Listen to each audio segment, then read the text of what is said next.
In this video, we are going to be learning about the reduction of carboxylic acid derivatives. And we're working with the back side of the gold sheet in your packet. So if you want to pull that out and follow along, we're going to fill this in.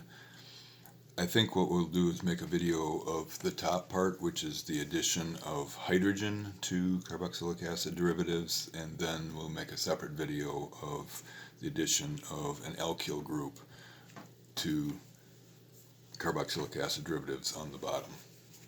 So in your textbook, as I pointed out previously, there are sections that talk about all the reactions of carboxylic acid chlorides, another section for all the reactions of carboxylic acid anhydrides, another section for the reaction of esters. And so what we're doing in those sections in the book is mixing in the reactions that carboxylic acids and acid derivatives are making in converting between each other. These that we talked about in the previous video, we're mixing those in the book with the reduction ones. And what I wanted to do here is to make you a handout where you see the logic behind the reductions and see how they are very similar to each other. So in the first set here, we are going to be adding hydride.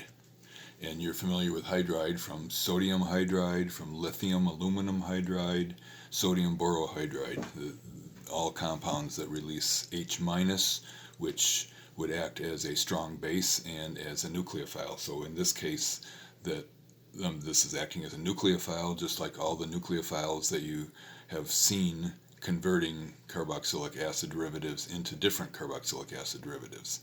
The difference here is this nucleophile is not an electronegative atom, it's an electropositive atom. And so when this adds, it's going to carry out a reduction. Same exact thing that you expect it to do.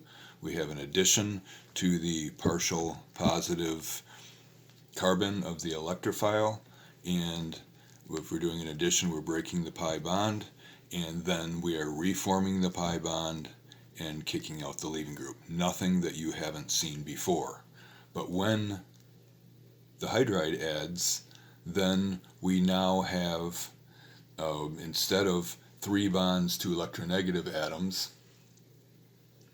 we have 2 bonds to electronegative atoms. So we've carried out a reduction by adding the hydrogen there instead of, say, a hydroxide or ethoxide or something like that. So we're carrying out a reduction. Look at the next one. Same story. We're adding, doing addition, elimination, kicking out the leaving group. We've kicked out the leaving group and replaced it with the hydrogen. The next one, same story. Come in, addition, elimination, kick out the leaving group. In all these cases, we are forming an aldehyde by keeping the carbonyl and replacing the leaving group with a hydrogen. So we can, when that happens, then we form an aldehyde, and what we have previously learned about aldehydes is they are also good electrophiles, and they would react with hydride like lithium aluminum hydride or sodium borohydride, and if that happened, then we would kick up the electrons onto oxygen. There is no leaving group to kick out, and then in a second step, then we would add a proton to make this alcohol. So the CO double bond now has become a CO single bond, and we've had a further reduction happening. So if we use a normal reducing agent like lithium aluminum hydride, it will not stop at the aldehyde oxidation state. It will continue to get reduced all the way to the alcohol.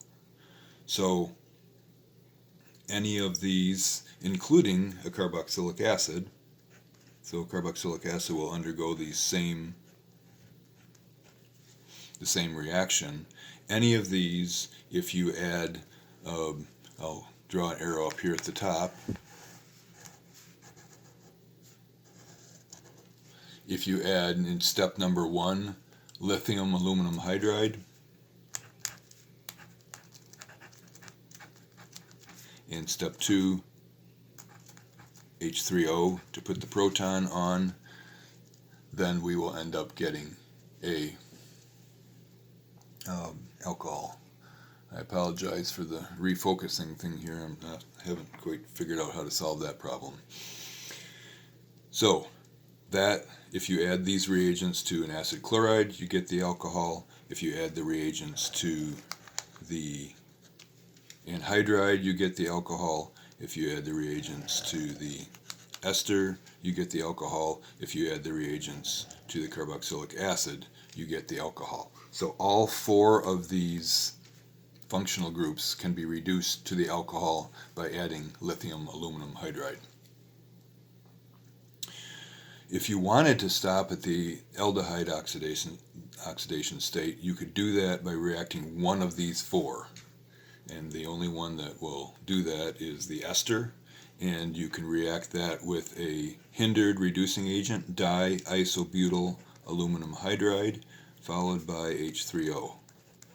And so this is the only way you can convert a carboxylic acid derivative directly to an aldehyde by adding that hindered reducing agent. And let me draw the structure of that over here. So it's an aluminum with a hydrogen on it and a couple of isobutyl groups on it.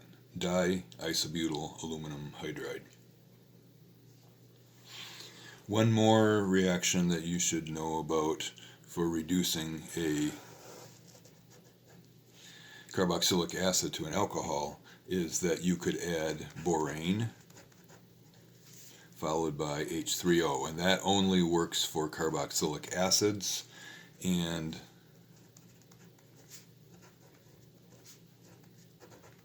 the good thing about that set of reagents is if you had other functional groups present that lithium aluminum hydride would actually reduce, and you don't want to reduce those, then you could use the borane and selectively convert the carboxylic acid into the alcohol.